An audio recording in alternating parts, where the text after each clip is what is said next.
Айтыскер ақын біраз уақыттан соң үн қатты. Ұзақ үзілістен соң алғаш жазбады. Көпшілік бастапқыда ашулы пікір жазғанымен кейіннен қолдау көрсетті. Ринат Зайытовтың президенттік сайлау кезінде белсенділік танытқаны бәрінің есінде. Сайлаудан соң өзім де алдандым деп кешірім сұрады.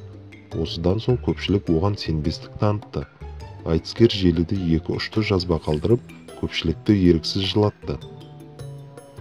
Әрбір адам ертеңіне алаңдар, дей алмаймын таусылмайтын шамам бар.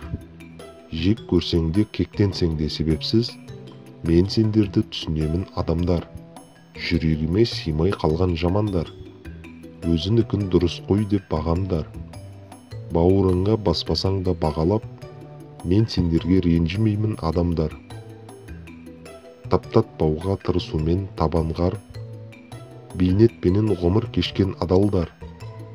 Илеп-илеп итке тастай салсаңда, мен сендерді жақсы көрем адамдар.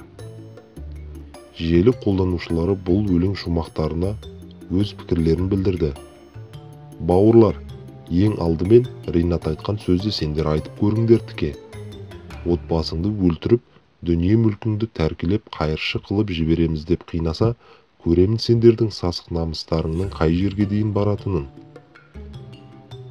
Жасымаңыз, қасыңдамыз. Біз себебі өлмейтін асылданбыз. Қазағымның бір ақыны 100 жасаңыз. Алла оларды кешірсін.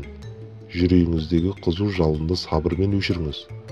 Шырпыр болып ақиқатты жақтасаңыз да, оны түсінер халі түзу халық көп емес болып көрінеді. Сабыр.